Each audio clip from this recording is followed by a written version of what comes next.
BRS పార్టీకి తీసుకెళ్తా అన్నటువంటి మనిషి ఇంటికి వెళ్ళే క్రమంలో పోలీస్ బందోబస్తు పెట్టి నన్ను మా కార్యకర్తల్ని ఇంటికి వెళ్ళే కార్యక్రమంలో పూల కుండీలతో మమ్మల్ని కొట్టి రాళ్లతో కొట్టి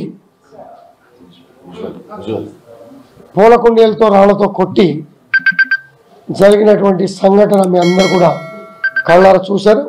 మా దగ్గర విజువల్స్ కూడా క్లారిటీగా ఉన్నాయి. అబద్ధపు ప్రచారాలు అసత్యపు ప్రచారాలు చేసి మా మీద కేసులు పెట్టిన విధానం, బెయిల్ అరెస్ట్ చేసి బెయిల్ తీసుకోవాల్సిన పరిస్థితి, జడ్జి గారి ముందు హాజరుపరిచే పరిస్థితులు నేను అన్నీ కూడా జరిగినాయి. 11 గంటలకు వస్తా అన్న మనిషి రాకపోతే 12 గంటలకు వస్తా అని చెప్పిన నేను వెళితే కనీసం ఒక చీటర్తో సమవుజితో పెట్టుకోలేదనే బాధపడ్డా.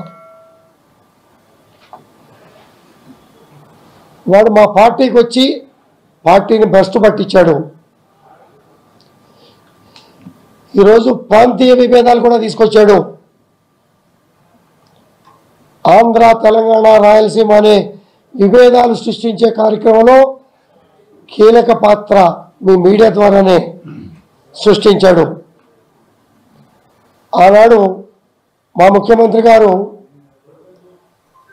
ఏ ప్రాంతం వాళ్ళకైనా కాళ్ళలో ముళ్ళు గుచ్చుకుంటే పంటితో తీస్తా అనే భావనతో కలుపుకుపోయినటువంటి పరిస్థితి, అన్ని రంగాల్లో కలుపుకుపోయినటువంటి పరిస్థితిని విచ్ఛిన్నం చేసే విచ్ఛిన్న శక్తులని పక్కన పెట్టుకొని కొంతమంది ఎమ్మెల్యేలను కూడా పక్కన పెట్టుకొని మీడియా సమావేశంలో ప్రాంతీయ విభేదాలు తీసుకొచ్చిన విషయం మీ అందరికీ కూడా తెలుసు.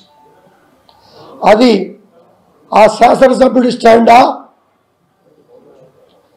పార్టీ స్టాండా, పార్టీ అధ్యక్షుడి స్టాండా అనేది నిర్ణయం తీసుకోవాల్సిన అవసరం కేసీఆర్ గారి మీద, నా సహచర శాసనసభ్యుల మీద ఉన్నదన్న విషయాన్ని నేను గుర్తు చేస్తూ ఉన్నా.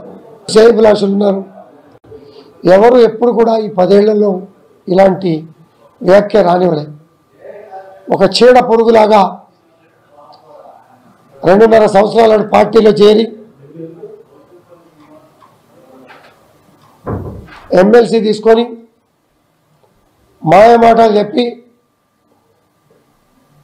మా మిత్రుడు ఈటెల రాజేంద్ర గారు 2 చోటలు నిలబడితే 2వ చోట కాన్సన్ట్రేషన్ చేయలేక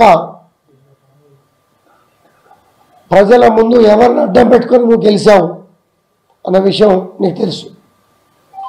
సమవుజ్జి కాకపోయినా నీ వాదనకి సమాధానం చెప్పాలనే ఉద్దేశంతో నేను వచ్చా. నువ్వు చేతగాని వాడివని అర్థమైంది. నేను పార్టీతో తెలుసుకుంటా, నీతో వ్యక్తిగతంగా దేనికైనా సవాల్, పార్టీతో కాదు. పార్టీ అంటే గౌరవం, కేసీఆర్ గారు అంటే నాకు గౌరవం.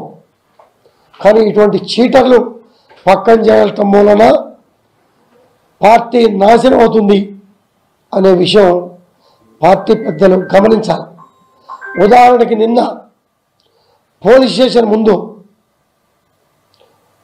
పోలీస్ అధికారులనే చూసి దుర్భాషలాడి తిట్టే కార్యక్రమంలో హరీష్ రావు గారే బయటకు లాగి పక్కకు దోసినటువంటి సందర్భం కూడా మీరంతా కూడా కళ్ళారా చూశారు.